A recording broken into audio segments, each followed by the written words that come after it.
என்னோட டெய்லி ரொட்டீனில் எந்த செடிக்கெல்லாம் ட்ரிப் இல்லையோ அதுக்கெல்லாம் தண்ணி ஊற்றுறதை நான் ரெகுலராக வச்சுருக்கேன்.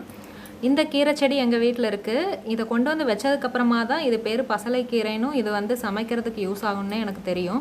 அதுக்கு முன்னாடி சின்ன வயசுலையெல்லாம் இதை பார்த்து லிப்ஸ்டிக் செடி அப்படின்னு சொல்லிட்டு மட்டும்தான் நான் நினச்சிட்டு இருந்தேன்.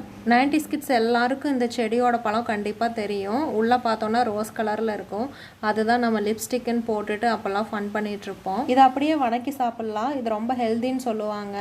நீங்கள் சாப்பிட்ருக்கீங்க அப்படின்னா இதோட டேஸ்ட் உங்களுக்கு பிடிச்சிருக்கான்னு கமெண்ட் பண்ணுங்கள். நம்ம தோட்டத்தில் என்னென்ன பழமெல்லாம் பழுத்திருக்குன்னு பார்க்கலாம் வாங்க. இது பார்த்தோன்னா முள் சீத்தாப்பழ மரம். இதுக்கு முன்னாடி 2 மரம் இருந்துச்சு. அப்போ நிறையா காய் பிடிச்சிட்டு இருந்தது. இப்போ வந்து ஒன்றை வெட்டிட்டோம். ஒரே ஒரு மரம் தான் இருக்குது. அதில் மரத்துலேயே ஒரு காய் ஒன்று பழுத்து இருந்துச்சு. இது கீழால் இருக்கவும் பரவாயில்ல, நம்ம ஈஸியாக பொறிக்கிற மாதிரி இருக்குது. இதே மேலே பிடிச்சிருக்கிற காயெல்லாம் நம்ம கரெக்ட் டைமில் பொறிக்கலை அப்படின்னா அதுவே பழுத்து கீழே விழுந்துருது. அது வேஸ்ட்டாக போயிடுது. அதே மாதிரி இந்த முள் சீத்தாப்பழம் சாப்பிட்டா ஹெல்தின்னு சொல்கிறது கூட ஓகே. சில கொடிய நோயெல்லாம் இந்த முள் சீத்தாப்பழம் சாப்பிட்டா சரியாகும், இதோட இலையெல்லாம் வந்து பொடி பண்ணி சாப்பிட்டா சரியாகும் அப்படின்ற மாதிரிலாம் நான் நிறைய வீடியோஸ் போட்டிருப்பேன்.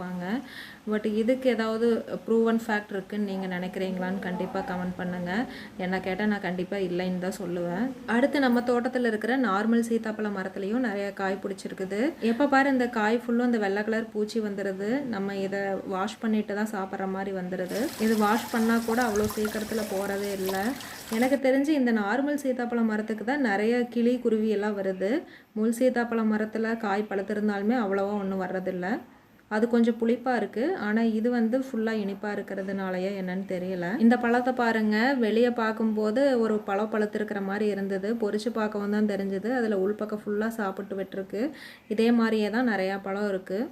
டேங்க்கு தண்ணி நிறைஞ்சு வெளியே போகிற வேஸ்ட் வாட்டருக்காகவே இந்த பன்னீர் ஆப்பிள் வாங்கி வச்சுருக்கோம். பன்னீர் ஆப்பிளும் ஒரு செம்பருத்தி செடியும் வச்சுருக்கோம் இந்த இடத்துல. இதுலேயும் அப்பப்போ பூ எடுத்து காய் பிடிச்சிட்டு தான் இருக்குது. இதில் ஸ்வீட்னஸ் கொஞ்சம் கம்மியாக இருக்கிறதுனால எல்லாருமே விரும்பி சாப்பிட்ற மாதிரி இந்த பன்னீர் ஆப்பிள் இருக்குது. இப்போ காய் கொஞ்சம் பிடிச்சிருக்கு. சரின்ட்டு அதையும் பறிச்சுக்கிட்டேன்.